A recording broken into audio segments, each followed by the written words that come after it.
शांति।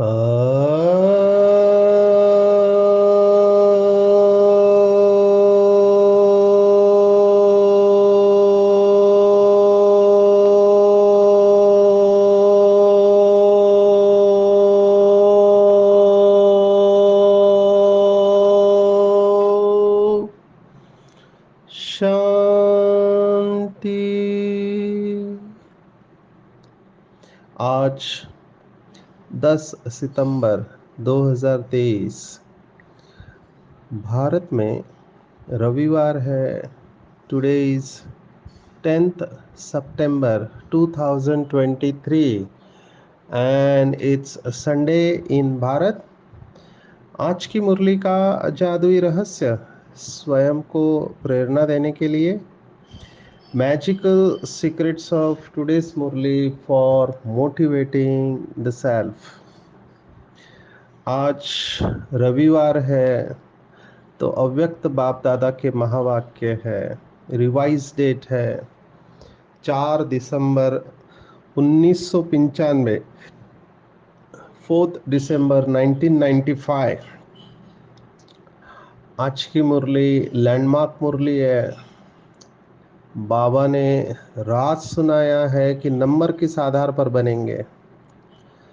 मुरली का टाइटल है यथार्थ निश्चय के फाउंडेशन द्वारा संपूर्ण पवित्रता को धारण करो। अगर आज की मुरली समझ में आ गई और उसको प्रैक्टिस किया तो पुरुषार्थ बहुत सरल हो जाएगा।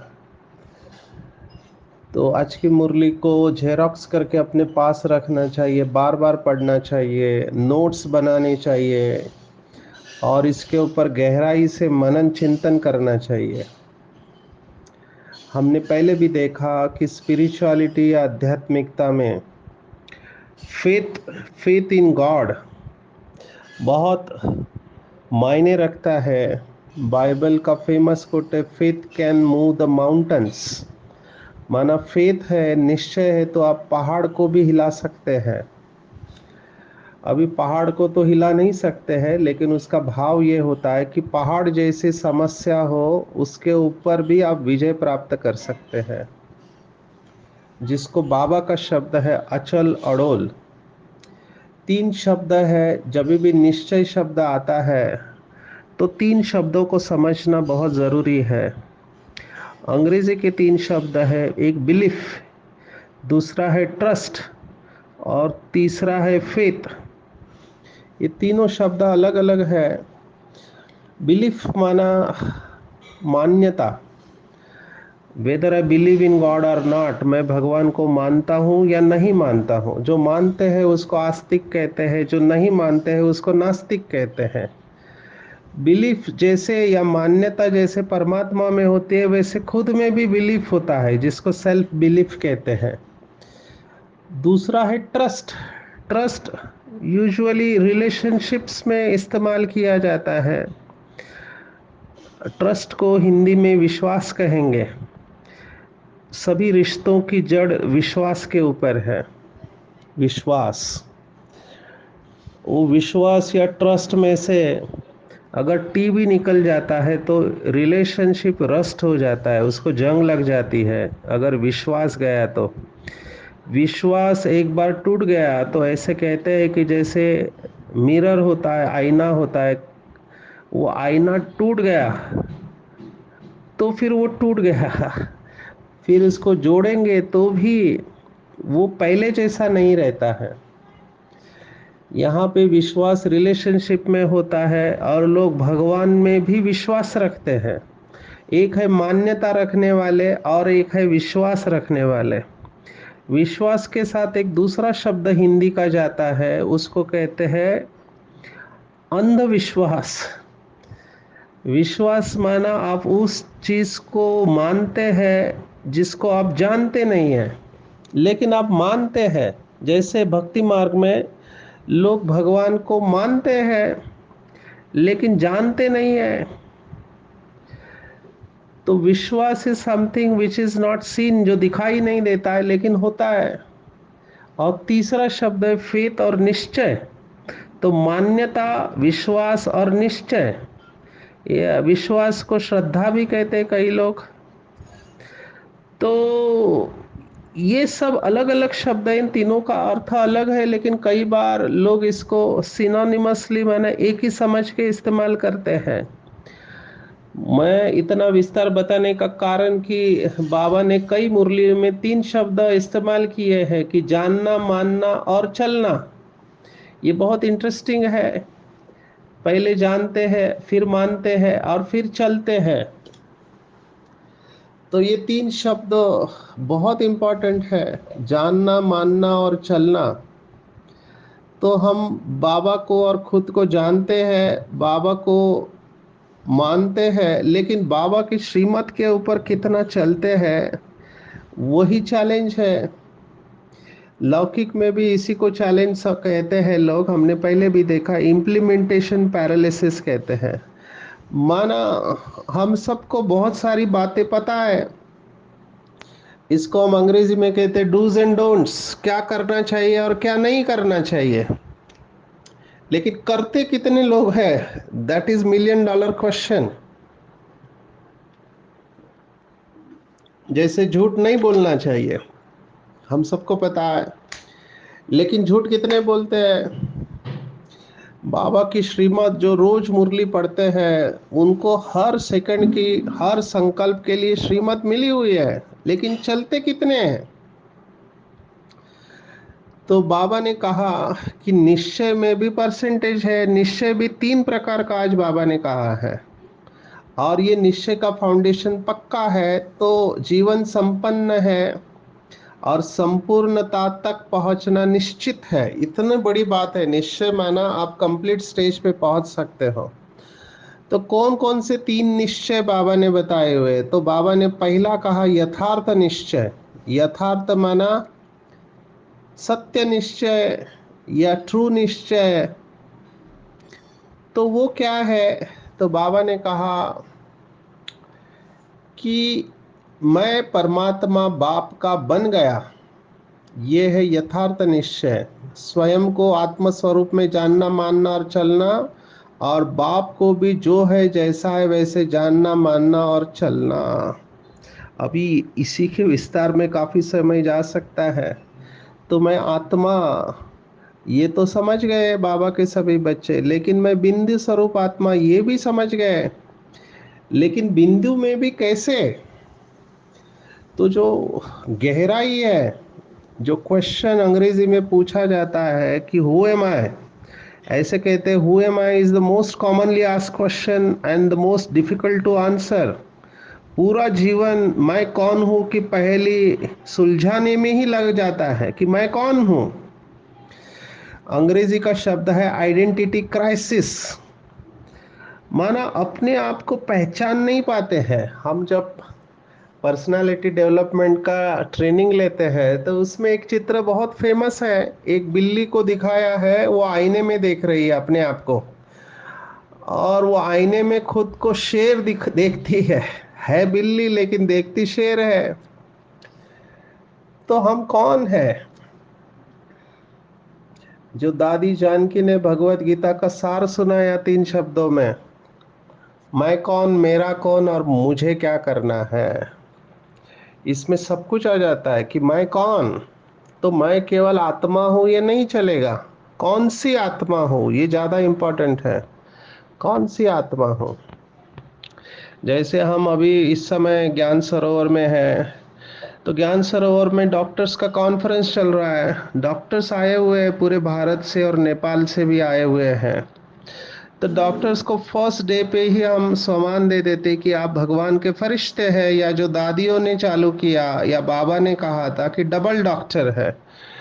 तो ये बात हम उनको सुनाते हैं कि भगवान का फरिश्ता कैसे होगा। तो ये स्वमान है, और ये स्वमान जब उतर जाता है हमारे सबकॉन्शियस में, अंतर्मन में, रोम रोम में, तो हमारा व्यवहार वैसे बन जाता है। तो आप इसका चिंतन करें, मैं इसमें ज़्यादा समय नहीं दे रहा हूँ कि मैं कौन हूँ, इसको अच्छी तरह से समझे।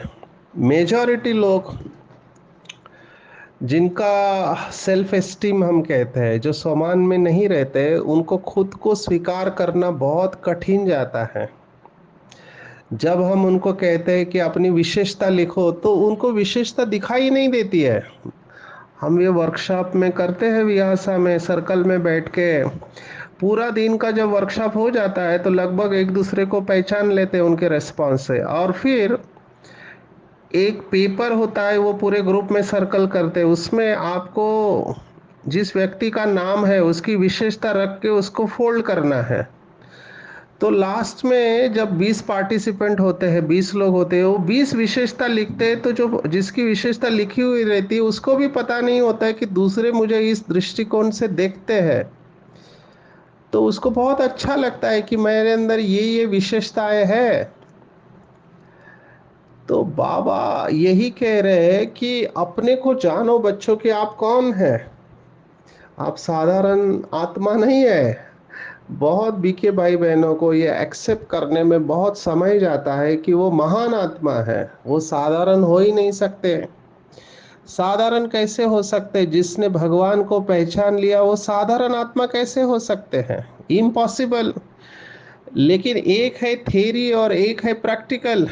थ्योरी समझ लिया, लेकिन बुद्धि उसे स्वीकार भी करनी चाहिए। अभी बुद्धि स्वीकार क्यों नहीं करती? क्योंकि बीच बीच में माया चांस ले लेती है, या ऐसे कर्म हो जाते हैं कि बुद्धि कहते हैं तुम तो महान नहीं हो, तुम तो लहान हो, तुम छोटे हो, तुमने ये बात किया है, तो अपने आप को रिजेक्ट करना होता है। इसीलिए बाबा कहता है कि यथार्थ निश्चय बहुत कम आत्माओं में होता है। दूसरा निश्चय बाबा ने कहा कि योग द्वारा थोड़े समय में अशांति से शांति का अनुभव करते हैं। मधुबन आते हैं या सेंटर पर जाते हैं, शांत वायुमंडल आकर्षित करता है, या बीके फैमिली का आत्मिक प्यार, पवित्र जीवन प्रभाव डाल, उनकी कंपनी अच्छी लगती है। तो दुनिया के कॉन्ट्रास्ट में ज्ञान अच्छा, परिवार अच्छा, वायुमंडल भी अच्छा। तीन बातें बताई: ज्ञान, परिवार, वायुमंडल। बाबा ने कहा पहला है यथार्थ निश्चय, और दूसरा है अच्छा लगना। अच्छा लगता है। ये अच्छा शब्द थोड़ा नॉन स्पेसिफिक है, इसको थोड़ा विस्तार में लेके जाएंगे। इसके भी 3 स्टेजेस है। बाबा ने कहा ज़्यादातर लोग आते हैं वो कहते हैं अच्छा है, लेकिन अच्छा बनते नहीं है। तो अच्छा लगना फर्स्ट स्टेप है और अच्छा बनना दूसरी स्टेप है, और जैसे ही आप अच्छे बनते हो तो आप दूसरों को अच्छा बनाए बिगड़ रह नहीं सकते, जो कि तीसरी स्टेज है। तो निश्चय की दूसरी स्टेज है अच्छा लगना। तीसरा नंबर है दुनियावी संबंधियों के दुखमय वातावरण से बचकर जब भी सेवा केंद्र पर आते हैं उस समय दुख से किनारा होकर शांति का अनुभव करते हैं। माना ज्ञान की गुह्यता में नहीं जाएंगे, लेकिन शांति की प्राप्ति के कारण कभी आते हैं और कभी नहीं भी आते हैं। हम जिन्हें कहते हैं विजिटिंग फैकल्टी, कभी कभी आने वाले। तो शुरुआत में जब आते हैं तो अशांति से तंग होते हैं, तो शांति के इच्छुक होते हैं। जैसे प्यासे को, बाबा ने उदाहरण दिया, प्यासे को एक बूंद भी अगर मिल जाए तो बहुत बड़ी बात अनुभव करता है। तो अप्राप्ति से प्राप्ति होती है। तो बाबा कहता है कि पहला समय बहुत अच्छे उमंग उत्साह में बच्चे चलते हैं, बहुत नशा रहता है कि भगवान आया, भगवान मिला, खुशी भी होती है। लेकिन पहले नंबर का जो फाउंडेशन है वो पक्का नहीं है, जिसको कहते हैं यथार्थ निश्चय। तो पहला निश्चय पक्का न होने के कारण दूसरे और तीसरे नंबर का निश्चय होने के कारण धीरे धीरे जो खुशी शुरू में होती थी वो जोश और खुशी, उसमें फर्क आ जाता है। तो बाबा ने कहा ऐसा क्यों होता है कि जो शुरुआत में आपको नशा खुशी थी वो अभी क्यों नहीं रहती? तो कारण बाबा ने बताया चलते चलते पवित्रता धारण करने में मुश्किल लगता है, और उसका भी कारण है निश्चय। तो पवित्रता, बाबा ने कहा स्वप्न में भी अगर हलचल में आते हो, स्वप्न में हलचल में आना, तो बाबा ने उसे कहा है निश्चय का फाउंडेशन कच्चा है। क्योंकि आत्मा आपने समझ लिया, तो आत्मा का स्वधर्म तो पवित्रता है। ऐसा क्यों होता है कि कुछ बाबा के बच्चों के लिए पवित्रता सहज धारण हो जाती है, कई लोगों के लिए मुश्किल है। अपवित्रता परधर्म है और पवित्रता स्वधर्म है, तो परधर्म कठिन होना चाहिए, स्वधर्म इजी होना चाहिए। तो स्वधर्म का निश्चय हो गया तो परधर्म हिला क्यों रहा है? तो बाबा ने कहा, हाथ तो सभी उठा लेते हैं, लेकिन होता क्या है कि जो बाप की सबसे पहली महिमा है, सर्वशक्तिवान या ऑलमाइटी कहते हैं उसको, तो बाबा ने स्पष्ट बताया कि सर्वशक्तिवान के आगे अपवित्रता आ ही नहीं सकती है। अगर आती है तो समझने का कोई चोर गेट खुला है। कहाँ से आती है? जैसे आजकल चोर होते हैं ना, वो दरवाजा देखा तो वहां घुस जाते हैं, तो बाबा ने कहा माया भी चोर गेट से आती है। तो चोर गेट कौन सा है, उसकी गहराई में बाबा आज लेके गए हैं। तो माया जहां कमजोरी है वहीं से ही एंटर करती है। जहां पर भी आपने खुला छोड़ा है वहां से एंटर करेगी। तो माया अपना दरवाजा कैसे बना लेती है, माना कमजोरी कैसे हो जाती है? तो बाबा ने कहा कि माया जानी जाननहार है, उसे पता चलता है कि ये रास्ता खुला छोड़ रखा है। अभी ये बहुत गहरी बात है। चलते चलते बाबा ने कहा अपवित्रता के संकल्प आते, बोल होता है, कर्म भी होता है, क्योंकि दरवाजा खुला रखा है। अभी बाबा ने कहा माया बहुत इंटेलिजेंट है, इसलिए जितना हम भगवान को जानते हैं उतना माया को भी ज्ञानी जाननहार, ज्ञानी, माया के ज्ञानी होना बहुत जरूरी है। तो बाबा ने कहा रॉयल माया शब्द इस्तेमाल किया। और बाबा ने आज स्पष्ट बताया कि ये माया के जो विकार हैं इनके आपस में यूनिटी है। आपको लगता है एक ही है, लेकिन एक के पीछे बाकी के चार भी छिपे हुए रहते हैं। बाबा ने उदाहरण दिया, जैसे लोभ है। अभी लोभ माना आसक्ति तो केवल खाने पीने का नहीं होता है, लेकिन जैसे आगे बढ़ते हैं तो माया लोभ रॉयल और सूक्ष्म रूप में लाती है। बाबा ने उदाहरण दिया, दोनों के अंदर लोभ आता है। कैसे?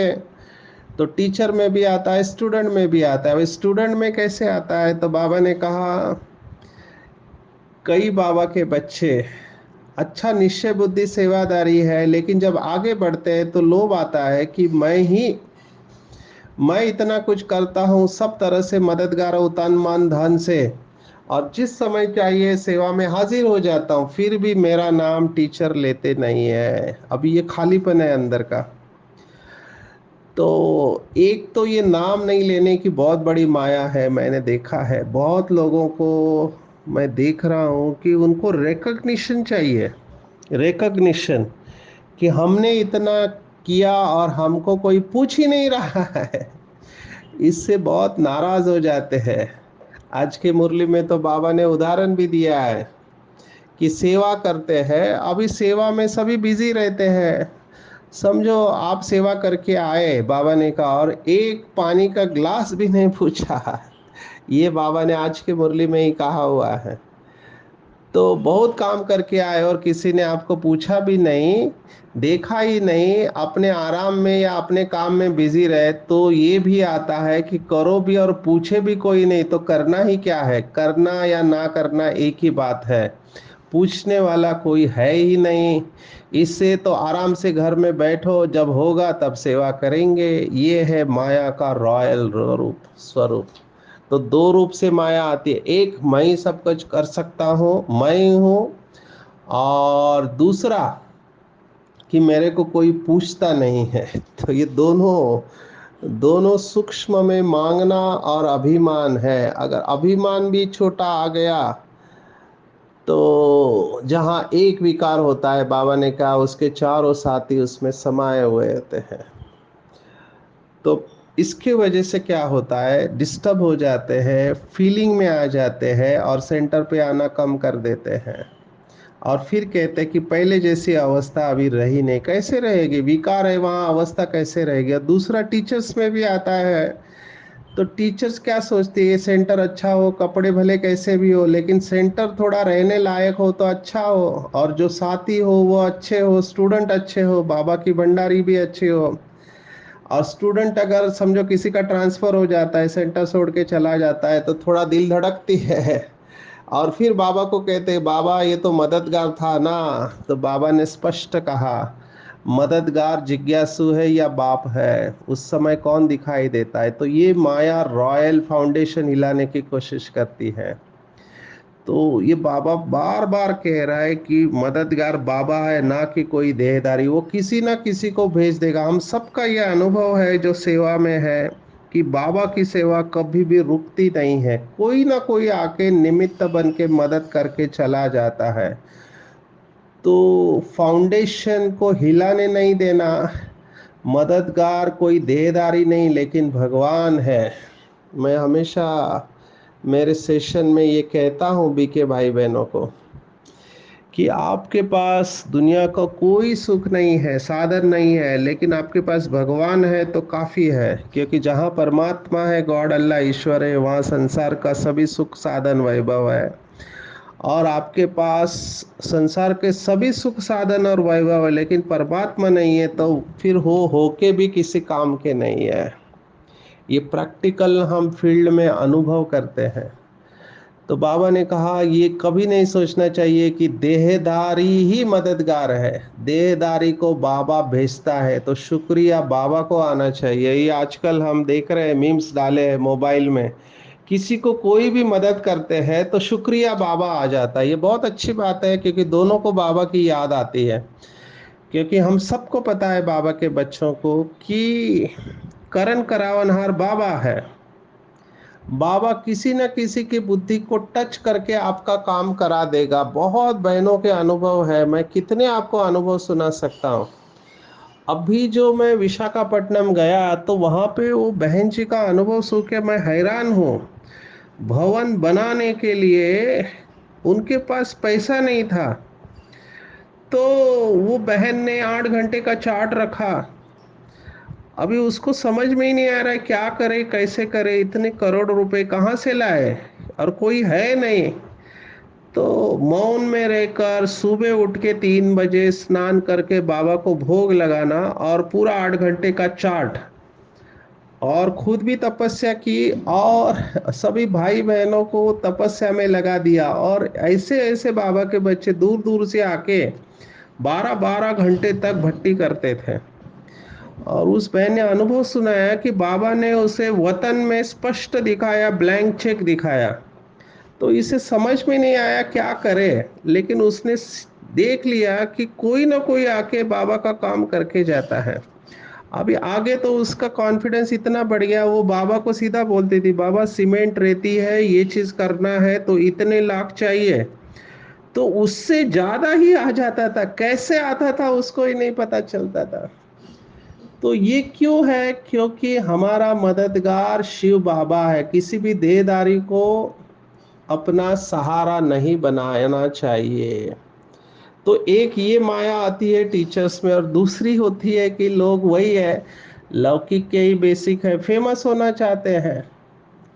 अभी फेमस होने के लिए इच्छा रहती है कि हम स्टेज में आवे, हमारा फोटो मिले। ये जो नीड ऑफ अप्रूवल है, दूसरे मुझे अच्छा कहिए, बहुत डीप रूटेड डिजायर होती है। और फिर ये डिस्टर्ब भी करती है। समझो आपके अंदर योग्यता है और आपको चांस नहीं मिला, तो बाबा ने कहा आपका जमा है। अभी कुछ दिन पहले मुरलियों में कहा था। आज की मुरली में बाबा को कहा कि बाबा कि हम तो सेवा करना चाहते हैं, लेकिन हमको चांस नहीं मिलता, तो हम क्या करें। तो बाबा ने कहा आपने कितने भाषण किए, कितने स्टूडेंट सेंटर बनाए, कितनों को योग्य बनाया, ये बड़ी बात नहीं है। ये बहुत बहुत इम्पोर्टेंट बात है, आपको सोचना चाहिए कि बाबा के शब्द, एक एक शब्द बहुत इम्पोर्टेंट है। बाबा ने कहा सेंटर बनाना बड़ी बात नहीं है, लेकिन योग्य कितनी आत्माओं को बनाया। नाम हो गया, 30 सेंटर के इंचार्ज है और 30 में से 15 हिल रहे हैं। 15 ठीक है, तो फायदा हुआ या सिर्फ नाम हुआ? सिर्फ नाम होता है कि फलाने की 30 सेवा केंद्र है, लेकिन नंबर इससे नहीं मिलेगा। ये केवल टीचर्स के लिए नहीं, हम सबको ध्यान में रखना चाहिए।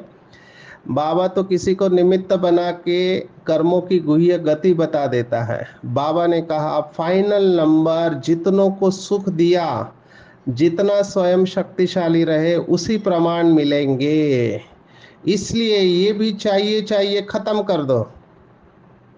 तो ये अंडरलाइन करेंगे जो नए आए पीछे आए हैं, कितने साल से आप ज्ञान में चल रहे हैं, इससे ज़्यादा इम्पोर्टेंट है कि कितनों को आपने सुख दिया और कितना समय तक आप शक्तिशाली रहे, इसी में मार्क्स मिलेंगे। तो दूसरों के साथ तुलना नहीं करें कि वो तो ये कर रहा है वो कर रहा है, नहीं। लौकिक में भी हम मैनेजमेंट में कहते हैं कि अपना रिकॉर्ड तोड़ो, आप अपना ही रिकॉर्ड तोड़ना चाहिए। धीरे धीरे जैसे जैसे आपका कॉन्फिडेंस बढ़ता जाएगा, बाबा आपको आपकी विशेषता के अनुसार बाबा आपको सेवा में यूज करता जाएगा। मैं अपना अनुभव यही देख रहा हूँ कि पहले बोलना नहीं आता था, बोलने से डर लगता था, हाथ पैर कांपते थे लेकिन जैसे जैसे बाबा की सेवा में लगते गए, गलतियां भी हुई लेकिन बाबा ने संभाल लिया। और अभी कॉन्फ्रेंसेस में बोलते हैं, बहुत लोगों के सामने बोलते हैं, तो बाबा की सेवा हो जाती है। धीरे धीरे पता चलता है कि बाबा आपको यूज कर रहा है। तो निश्चय के फाउंडेशन को चेक करो, पुराने हैं या नए हैं या पुराने हैं, निश्चय के फाउंडेशन को चेक करो। तो यथार्थ निश्चय सबसे इम्पोर्टेंट है। तो यथार्थ निश्चय अपना चेक करेंगे। और फिर बाबा ने कहा समय बीत जाता है और फिर बाप के आगे पश्चाताप के रूप में आते हैं, क्या करे बाबा हो गया। तो कहने में तो कहते हैं कि मैं आत्मा हूँ और सर्वशक्तिवान बाबा है, लेकिन प्रैक्टिकल में कर्म में आना चाहिए। बाबा बार बार कह रहा है, कई बाबा के बच्चे कहते हैं मैं तो बाबा की याद में रहता हूँ, मैं तो कंबाइंड होता हूँ। लेकिन अगर बाबा साथ में है तो विजय होना चाहिए हर परिस्थिति में। क्योंकि अगर गलती हो जाती है, समय पर शक्तियाँ याद नहीं आती है, समय बीत जाता है और फिर बाप के आगे पश्चाताप के रूप में आते, क्या करे बाबा हो गया, आप तो रहम दिल हो, रहम कर दो। तो बाबा ने कहा ये है रॉयल पश्चाताप। तो आज दो रॉयल बातें बताई, रॉयल माया और रॉयल पश्चाताप। तो बाबा अगर साथ है तो बाबा ने कहा किसी की हिम्मत नहीं है। निश्चय बुद्धि का अर्थ है विजयी रतन। अगर कोई हिसाब किताब आता भी है तो बाबा ने कहा मन को हिलाओ नहीं, स्थिति को ऊपर नीचे नहीं करो। आया हिसाब किताब फट से उसको दूर से ही खत्म करो, युद्ध नहीं करो। बहुत आत्माओं के आगे ये पेपर आते हैं, हलचल में आते हैं, तो बाबा ने कहा युद्ध नहीं करो, विजयी बनो। और चेक करो कि चारों सब्जेक्ट के मेरे अंदर धारणाएं है या नहीं। ज्ञान सब्जेक्ट में मैं अच्छा हूँ तो ज्ञान माना समझदार जैसा समय होता है वैसे सफल होता है। कभी ये नहीं कहता कि धोखा खा गया, समझदार कभी धोखा नहीं खा सकते। ज्ञानी की निशानी है कभी धोखा नहीं खाएगा। योगी माना क्लीन और क्लियर बुद्धि, कभी ये नहीं कहेगा पता नहीं है। धारणा की निशानी है सदा डबल लाइट, हल्के रहेंगे, मेला हो या झमेला दोनों में हल्के। और सेवा माना निमित्त और निर्माण भाव। तो चेक करेंगे इन चारों सब्जेक्ट में मेरे कितने मार्क है, भगवान को अपना बनाएंगे। आज की पूरी मुरली इसके ऊपर है कि भगवान को अपना बनाना। बाबा के महावाक्य बहुत सुंदर है, इसको लिख लेना चाहिए। जिन्होंने भी बाप को जाना और जानकर अपना बनाया वही महान है और अधिकारी है। केवल बाप को जानना नहीं है, उसको अपना बनाना है, वही आत्माएं महान है और अधिकारी है। और जहाँ अधिकारी है वहाँ अधीनता समाप्त हो जाती है। जहाँ अधिकार है न स्वप्रति अधीनता, न संबंध संपर्क, न प्रकृति, न परिस्थिति, किसी भी प्रकार की अधीनता नहीं होगी। मुझे याद आ रहा है एक मुरली में बाबा ने कहा जहाँ मेरा बाबा है तो जहाँ भगवान आपका है तो उसके सभी खजाने आपके हैं, आप हार कैसे सकते हो। तो जिन्होंने बाप को अपना बनाया वही महान और अधिकारी है। और ऐसे विशेष आत्माएं, महान आत्माएं अपने संस्कारों को मोल्ड कर लेते। बाबा के महावाक्य जो रॉयल गोल्ड होते हैं वो मोल्ड करना जानते हैं। तो संस्कार और गुणों को सबके साथ मिलाकर चलना, ये आखिरी पेपर है, संगठन में चलना। अगर आप ये अचीव करते हैं तो बहुत अच्छी अवस्था मानी जाएगी। तो आज की पूरी मुरली में नंबर वन चेक करेंगे कि मेरा यथार्थ निश्चय का फाउंडेशन पक्का है।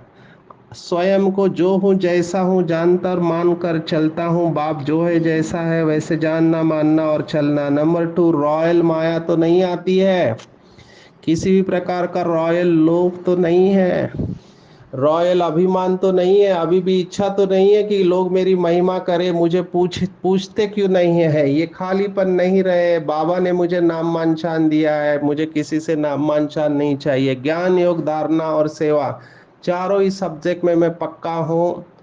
और क्या मैंने भगवान को अपना बना के अधिकारीपन का नशा है और सबके साथ मैं मिलकर चलता हूँ, तो मैं विशेष आत्मा हूँ। ऐसे विशेष आत्माएं बाप के दिल तख्त नशीन सो विश्व राज्य तख्त नशीन बनते हैं।